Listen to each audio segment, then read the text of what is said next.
शांति।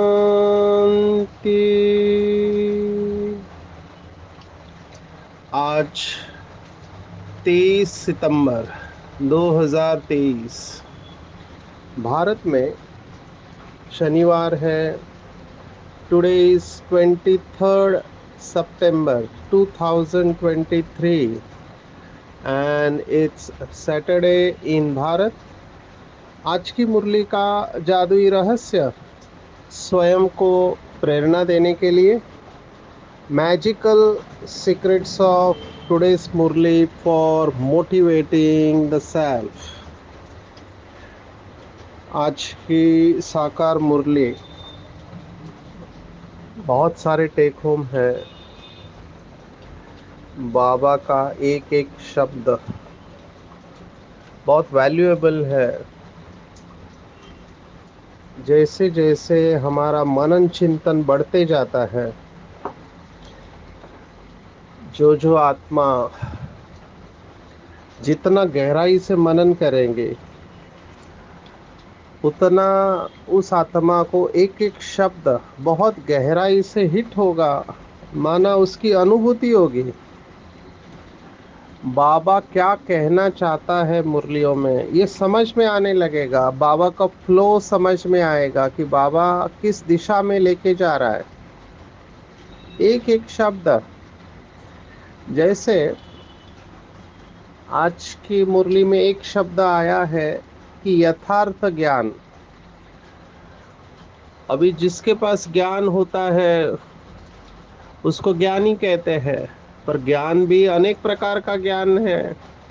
खाना बनाने का भी ज्ञान है, परोसने का भी ज्ञान है, खाने का भी ज्ञान है। आपको आश्चर्य लगेगा कि एक व्यक्ति है जिसकी सैलरी लाखों में है और उसका एक ही काम है टेस्ट करना। और वो क्या टेस्ट करता है, उसको ये वरदान है, उसकी जबान में ऐसे टेस्ट बड है कि जैसे चाय है तो चाय के अलग अलग फ्लेवर होते हैं, तो हर फ्लेवर को वो बता सकता है कि ये कौन सा फ्लेवर है। तो ये विशेषता हो गई। तो हर चीज का ज्ञान होना जरूरी है। यहाँ पर बाबा जो ज्ञान की बात कर रहा है वो लौकिक ज्ञान नहीं है। अंग्रेजी के दो शब्द है, इंफॉर्मेशन एंड नॉलेज। जानकारी और ज्ञान में भी फर्क है। गूगल में आपको जो भी बातें मिलती है वो जानकारी हो गई, information about the outer world, वो इंफॉर्मेशन है, वो जानकारी है। लेकिन ज्ञान ये अनुभूति है। और बाबा कह रहा है आज कि आप बच्चों के पास यथार्थ ज्ञान है आत्मा और परमात्मा का, तो तुम्हें ललकार करनी चाहिए। शास्त्रों में ऐसे कहा गया है कि शिव शक्तियां ललकार करती है। तो देखो एक ही शब्द है ज्ञान, लेकिन यथार्थ उसको पहले एक शब्द ऐड कर दिया तो उसका पूरा मीनिंग ही बदल गया। ऐसे बाबा के हर शब्द की गहराई में जाना आना चाहिए। अभी दुनिया में क्या बताते हैं आत्मा परमात्मा के बारे में और बाबा क्या बताते हैं, वो सब बातें हमको अच्छी तरह से समझ में आना चाहिए। साइंस क्या कहता है? साइंस तो आत्मा परमात्मा तक अभी पहुंचा ही नहीं है। वो केवल एक शब्द इस्तेमाल करता है, कॉन्शियसनेस, चेतना। इसमें भी दो शब्द है। अभी लिविंग बॉडी या लिविंग एंटिटी कहते हैं अंग्रेजी में। आपको एज अ डॉक्टर मैं कुछ बातें बताना चाहूँगा, बहुत कम लोगों को पता होती है कि आत्मा शरीर छोड़ती है तो छोड़ने के बाद अभी आत्मा शरीर में नहीं है, लेकिन फिर भी वो शरीर के अंदर उसके जो नाखून है, बाल है, बढ़ते रहते हैं। ये एक समझना चाहिए कि शरीर के अंदर जो खून होता है वो न्यूट्रिशन उसको मिलता है, भले आत्मा चली गई है तो कई सारी चीजें बगैर आत्मा की भी ग्रो हो रही होती है, बढ़ती रहती है। जैसे माँ के गर्भ में बच्चा होता है ना, तो पहले तो वो मांस का गोला होता है। अभी उसमें आत्मा ने प्रवेश नहीं किया है, लेकिन वो बढ़ रहा है, गोला, मांस का गोला बढ़ रहा है। और उसका एग्जैक्ट डेट तो पता नहीं है, लेकिन एलोपैथी में ऐसे कहते हैं कि वो 16 वीक, माना चौथे महीने में माँ को हलचल महसूस होती है पेट में, तो उस समय आत्मा प्रवेश करती है, ऐसे मान के चलो। तो 3 महीने के पहले अगर आप एबॉर्शन करते हो, माना गर्भ को निकालना चाहते हो कुछ कारणवश, तो वो आपने एक मांस के टुकड़े को निकाला, लेकिन वही अगर आप चौथे मास से बाद में निकालते हो तो फिर आप का किसी को खत्म कर रहे हैं। It's as good as murder. क्यों? क्योंकि उसके अंदर आत्मा ने प्रवेश किया हुआ है। तो ये सब विचार, इसके ऊपर फिर कायदे बने हुए हैं। जो पढ़े लिखे लोग हैं वो जानते हैं, MTP, medical termination of pregnancy. तो वो कायदे से कहाँ तक अलाउड थी? 3 महीने तक। उसके बाद अभी कायदा बदल रहा है, कई सारे देशों ने इसके ऊपर ऑब्जेक्शन लिया। ये सब का आधार क्या है? इस सब का आधार यही है कि उसके अंदर आत्मा है या नहीं है, लेकिन यथार्थ रूप में कोई नहीं जानता है। और यथार्थ ज्ञान केवल परमात्मा, जो ज्ञान का सागर है, वही दे सकता है। इसके लिए बहुत निश्चय पक्का चाहिए। अगर निश्चय नहीं है तो ये बातें स्वीकार करना बहुत मुश्किल है। देखो, भक्ति मार्ग की मान्यता है। अभी जैसे महाराष्ट्र में गणेश का फेस्टिवल चल रहा है, तो उसकी आरती में ऐसे कहते हैं कि वक्रतुंड महाकाय सूर्य कोटि समप्रभ। सूर्य कोटि समप्रभ, अभी कोटि सूर्य के समान जिसकी प्रभा है, प्रकाश है, अभी परमात्मा ऐसे है ही नहीं है। तो यथार्थ जानते नहीं है। उन्होंने बस एक बात को पकड़ लिया कि श्रीमद् भगवत गीता के 11वें अध्याय में विराट रूप दर्शन योग, उसमें जब उसको साक्षात्कार होता है विराट रूप का, तब वो सहन नहीं कर पाता है और वो कहता है कि बस करो, मुझसे सहन नहीं होता है। अब ये भावना है, ऐसा कुछ होता नहीं है। बाबा ने कहा मैं बिल्कुल बिंदी हूँ। अभी ये बुद्धि को स्वीकार करना बहुत कठिन होता है कि ऑलमाइटी अथॉरिटी, इस पूरी दुनिया का रचयिता, मोस्ट पावरफुल बीइंग, जो ज्ञान का सागर है, पतित पावन है, उसका रूप क्या है? तो वो अति सूक्ष्म, जो आंखों से दिखाई नहीं देती, इतना सूक्ष्म बिंदी है। तो कहाँ ये सूर्य कोटि समप्रभ और कहाँ वो बिंदी? अभी जिनकी भावना बैठी हुई है, जो भी देवी देवताएं हैं, उनको कहो कि भगवान केवल एक सूक्ष्म बिंदी है, तो स्वीकार करना कठिन हो जाएगा। लेकिन यही चैलेंज है हमारे सामने, और हमको ये बताना है कि परमात्मा बिंदी स्वरूप है। अभी कितना भी तर्क आप दे दो, दो बातें हैं, तर्क और भावना, जिसको हम कहते हैं लॉजिक एंड इमोशंस। जो भावना वाले हैं वो अपनी भावना को छोड़ना नहीं चाहेंगे। जो भक्त है वो कहेंगे गणेश ही भगवान है या हनुमान ही भगवान है। और आज के मुरली में जगदम्बा को भी बाबा ने कहा है कि भक्ति मार्ग में समझते हैं कि वो परमात्मा है, माता है। क्योंकि जगदम्बा है तो माता का रूप है उसका। तो ये यथार्थ है या अयथार्थ है, ये हर एक अपने बुद्धि से जज करे। और यही हमारे सामने चैलेंज है कि कैसे उनको समझाए कि आत्मा भी बिंदी है और परमात्मा भी बिंदी है। और बाबा ने आज कहा कि ये चैलेंज ललकार करो आप, कि हमने अनुभव किया है। अभी अनुभव की बात को सिद्ध करना, वो भी करंट वर्तमान समय के जो भी इंस्ट्रूमेंट्स है, साधन है, उसके आधार पर सिद्ध करना ये बहुत कठिन होता है। इसीलिए फिर दूसरा शब्द आता है निश्चय। एक होती है श्रद्धा और एक होता है निश्चय। हमने पहले भी देखा, जैसे भक्ति मार्ग में भावना होती है, तो जो भी महात्मा है, संत कहते हैं, सतवचन महाराज, उसकी बात को क्वेश्चन नहीं करते हैं, स्वीकार कर लेते हैं। इसलिए उसको कहा गया ब्लाइंड फेथ।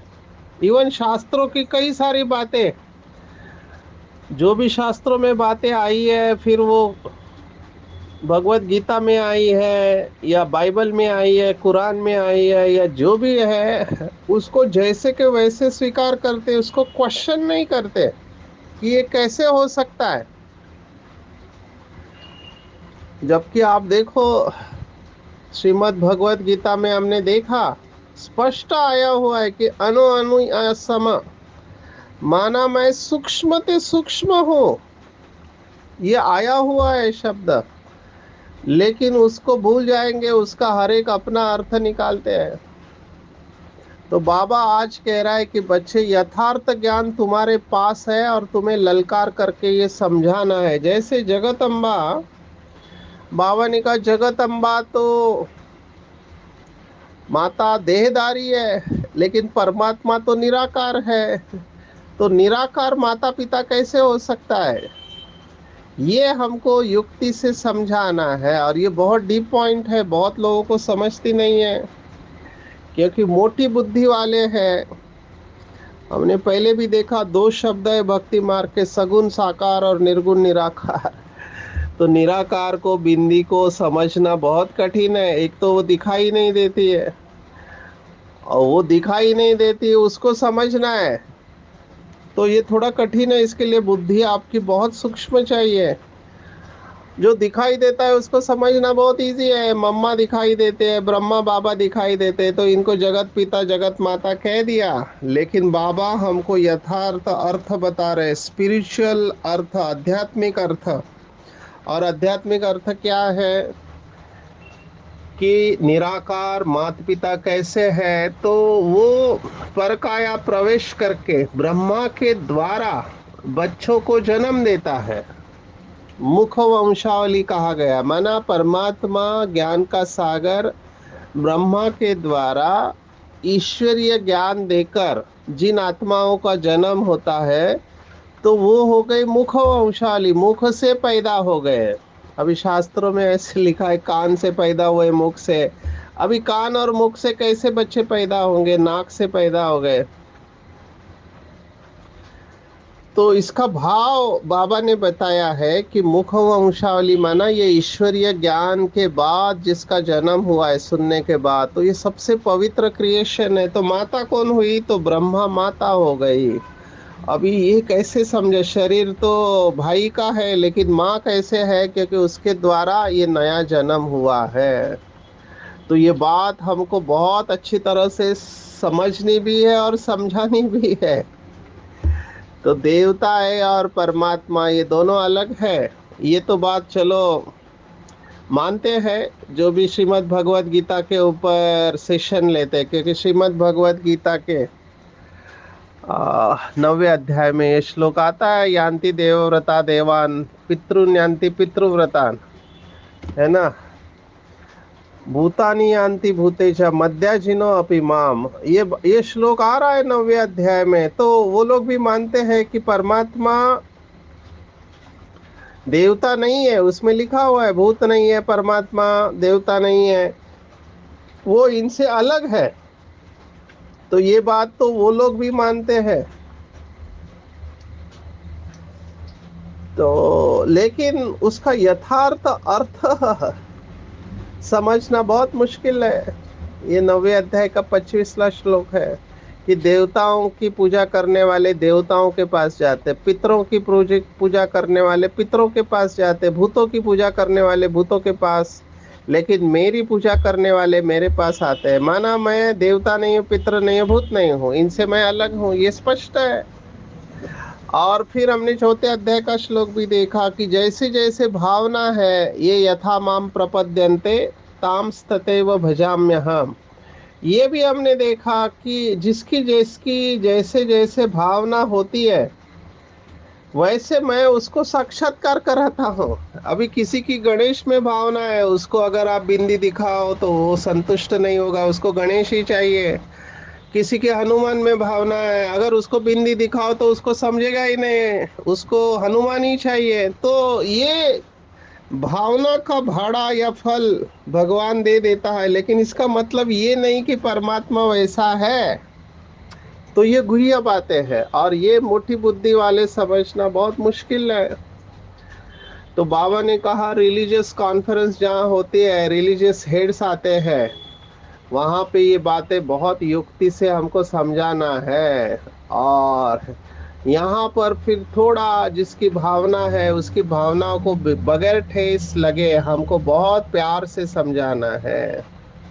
सिर्फ यथार्थ प्रश्न पूछने हैं और कुछ नहीं कहना है, सिर्फ प्रश्न पूछने हैं। तो ये एक बात, मैं एक शब्द के ऊपर गहराई में हम गए, यथार्थ ज्ञान। देखो एक शब्द है लेकिन कितना यथार्थ बोलने से दूसरा आता है अयथार्थ। तो बाबा एब्सोल्यूट में कहता है कि या तो दिन है या तो रात है। तो यथार्थ नहीं माना, सब अयथार्थ इस समय का है ना। कण कण में परमात्मा कह देते हैं, सर्वव्यापी कह देते हैं, क्योंकि पता ही नहीं, किसी ने कहा आत्मा सो परमात्मा तो स्वीकार कर लिया, जबकि पूरा वाक्य बोलना चाहिए आत्मा सो परमात्मा की संतान। उसकी संतान निकल दिया, सिर्फ आत्मा सो परमात्मा तो वही चल रहा है। अभी किसी ने शुरुआत किया, उसको परंपरा समझते हैं, उसको कोई भी क्वेश्चन नहीं करते हैं। हमारे आदरणीय जगदीश भाई ने इसी के ऊपर किताब लिखी है, अंग्रेजी की किताब है, parallel between science and religion. माना साइंस क्या कहता है, धर्म क्या कहते हैं, और दोनों में क्या क्या पैरेलल है, समांतर भाषा ये लोग इस्तेमाल करते हैं। देखो साइंटिस्ट जो है विदेश के, ये तो बाद में आए हैं, इनके पास कोई बेस नहीं है, तो इन्होंने भारत के शास्त्र पढ़ना चालू किया और वो उसी दिशा में सोच रहे हैं, और वो कह रहे हैं देखो भारत के शास्त्र भी यही कहते हैं, हम भी यही कहते हैं। इस बात को बहुत सुंदरता से हमारे आदरणीय जगदीश भाई ने ये किताब में बताया हुआ है। बहुत छोटी किताब है लेकिन अंग्रेजी में है, थोड़ी भाषा कठिन है, पर जिसको अंग्रेजी समझती है वो इसको पढ़ सकते हैं। मैंने कई बार इसको पढ़ा हुआ है। तो कहने का भाव है कि बाबा ने हमारे आदरणीय जगदीश भाई को यह वरदान दिया था। जब विदेश में जा रहे थे तो बाबा ने कहा कि बाबा की प्रत्यक्षता कैसे होगी, तो नए ज्ञान के द्वारा होगी। ये बाबा की मुरली है, नया ज्ञान, और उसको आप उसी उनकी भाषा में ही समझाओ। अभी देखो हमारा पीएचडी का प्रोग्राम था मधुबन में, तो हमारे एक बहुत वरिष्ठ भाई जो कि पीएचडी के सुपरवाइजर, जिसको पहले गाइड कहते थे अभी सुपरवाइजर कहते हैं, वो जामिया इस्लामिया यूनिवर्सिटी में प्रोफेसर है मीडिया के। बहुत बाबा के पक्के बच्चे हैं, कमांड है हिंदी के ऊपर अंग्रेजी के ऊपर। तो वो सुना रहे थे कि अभी जगदीश भाई ने इतनी सारी किताबें लिखी लेकिन लोग क्यों नहीं पढ़ते, क्योंकि हमने रिव्यू नहीं किया। तो अभी रिव्यू का काम वो उसके ऊपर कर रहे हैं, जगदीश भाई की किताबों का रिव्यू करके उसको पोस्ट करना, पॉडकास्ट बोलते हैं इसको। तो एक बहुत बड़ा काम है ये, मुझे बहुत इम्पोर्टेंट लगा, क्योंकि पढ़े लिखे लोग जैसे इधर आएंगे तो पढ़े लिखे लोग इसके ऊपर रिसर्च करेंगे। उन्होंने सजेशन भी दिया कि यज्ञ के हेड्स, जैसे आज जगदम्बा की बात आई तो उन्होंने कहा कि कोई एक इसके ऊपर पीएचडी कर सकते हैं कि कैसे ब्रह्मा कुमारी इसके जो हेड्स रहे, ब्रह्मा बाबा, मम्मा, बड़ी दादी या जानकी दादी, इनके ऊपर आप पीएचडी कर सकते हैं।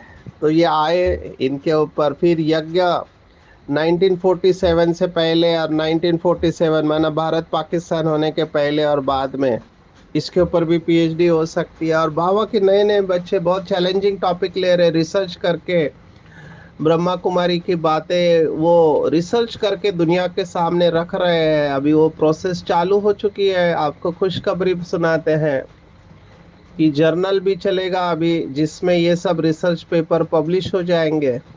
तो जो साइंटिफिक क्राउड है, जो पढ़े लिखे लोग हैं, जो बड़े बड़े हैं, नामी ग्रामी हैं साइंस वाले, वो इसको फिर रिसर्च करने लगेंगे। तो ये सब हो रहा है। मुझे कभी कभी लगता है इस गहराई में आपको लेके जाए, फिर मैं सोचता हूँ बाबा के भोले भाले बच्चे भी हैं जो गांव में हैं, हमारी सेंटर पे बहनें हैं जो ज़्यादा इन बातों को शायद नहीं समझे। मैं जज नहीं कर रहा हूँ, लेकिन उनके लिए शायद ये इम्पोर्टेंट नहीं है, लेकिन ये सब कड़ी बाबा ने कहा सब होने वाला है। तो ललकार इसलिए करनी है क्योंकि कल्प पहले शास्त्रों में ऐसे लिखा हुआ है कि शिव शक्तियों के द्वारा, है ना, भीष्म पितामह को बाण मरवाए गए। ये होने वाला है, हो भी रहा है। सबसे बड़ी मंजिल ये सब हम कब कर सकते हैं, जब हम निरंतर बाबा की याद में रहे। ये बहुत इंपॉर्टेंट बात है। हम सबका फाइनल टारगेट और डेस्टिनेशन यही है, निरंतर याद। निरंतर माना जिसमें कोई अंतर नहीं है ना। निरंतर माना कोई अंतर नहीं है, गैप नहीं है। ये बहुत इंपॉर्टेंट है क्योंकि बगैर याद के कर्म भोग नहीं जाएंगे और तकलीफ होगा। बाबा को वंडर लगता है, बाबा ने आज कहा कि बच्चा कहता है कि मैं अपने माँ बाप को भूल जाता हूँ। ऐसा कभी देखा नहीं है, लेकिन यहाँ पे ये संभव है कि इतना सुंदर, सत्यम शिवम सुंदरम जिसको कहते हैं, जो बहुत सुख देता है, बाबा ने कहा अपार सुख देने वाले अपने बाप को भूल जाते हैं, ये वंडर है। उसको बुलाया। मुझे तो बहुत वंडर लगता है कि हमने ही बाबा को बुलाया। हमने बाबा को बुलाया और हम उसके आने के बाद कहते हैं हाँ बाबा टाइम नहीं है, बाद में देखेंगे, चार्ट नहीं लिख सकते। बाबा ने तो आज अच्छी बात नहीं कही। मुझे लगता है कि कई बच्चे झूठ बोलते हैं, बाबा ने कहा चार्ट भी झूठा लिखते हैं। अभी मुझे ये समझ में ही नहीं आता है कि भगवान के साथ झूठ कैसे आप कर सकते हैं। चार्ट लिखकर भेजते हैं, उसमें भी झूठ। अच्छे अच्छे बच्चे भी बाप को याद नहीं करते और फिर सच भी नहीं बतलाते हैं। तो बाबा की ये कंप्लेंट है बच्चों के प्रति है। मैं तो केवल एक ही बात कह रहा हूँ कि जिसको सब कुछ पता है, जिससे कोई बात छिप ही नहीं सकती है, उसके छिपाने का क्या मतलब है। ये तो अच्छा रहेगा कि उसको बता दो, क्योंकि आप नहीं बताएंगे तो भी उसको पता चलेगा। फिर भी वो कह रहा है कि बच्चे मुझे सब साफ साफ लिख के दे दो, तो उसके पीछे कुछ राज है, तभी तो वो कह रहा है। अविनाशी सर्जन है, हम भी डॉक्टर्स हैं, तो हमारे पास आते हैं तो हम कहते हैं पूरा सच सच हिस्ट्री बताओ। कई लोग हिस्ट्री को छिपाते हैं। अभी कई सारी बातें हैं जो मैं यहाँ नहीं बता सकता हूँ, लेकिन ये छिपाते क्यों है?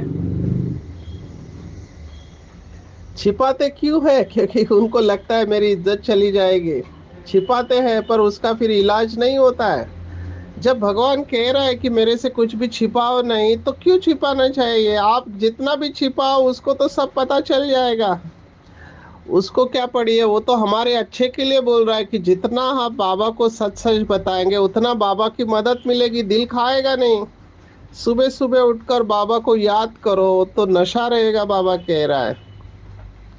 अभी स्वयं बाबा अपना अनुभव बताते हैं कि मैं कितना मेहनत करता हूँ। सवेरे उठकर अपने आप से बात करता हूँ। कितना मीठा, कितना वंडरफुल प्यारा बाबा है। पर बाबा कहता है मैं भी निरंतर याद करना मेरे को कठिन लग रहा है। अभी नंबर वन नंबर टू ये बात कह रहे हैं, आप सोचो तो हमको कितना मेहनत करना चाहिए। बाबा ने आज स्पष्ट कहा, केवल कुछ बच्चों में ये बातें बुद्धि में बैठते हैं, लेकिन बाकी में देह अभिमान बहुत है, माया बहुत प्रबल है, बाप को फॉलो नहीं करते, घड़ी घड़ी भूल जाते हैं। इसीलिए निरंतर याद करना ये सबसे बड़ी मंजिल है, और ये बहुत गुह्य बातें हैं। बाबा ने जवाब दिया है कि कई लोग कहते हैं ना कि बाबा धीरे धीरे क्यों बता रहा है, तो बाबा ने कहा कई सारी बातें अभी और आएगी। तो दिन प्रतिदिन बाबा ने कहा गुह्य बातें सुनाई जाते। आप सोचो, ये साकार मुरली में बाबा ने बताया था कि दिन प्रतिदिन गुह्य बातें सुनाई जाते। कोई भी बात न समझा सको तो बोलो बाबा ने अजून सुनाया नहीं है, बाप से पूछ के बताएंगे। ये बहुत अच्छा बाबा ने आज मुरली में कहा है।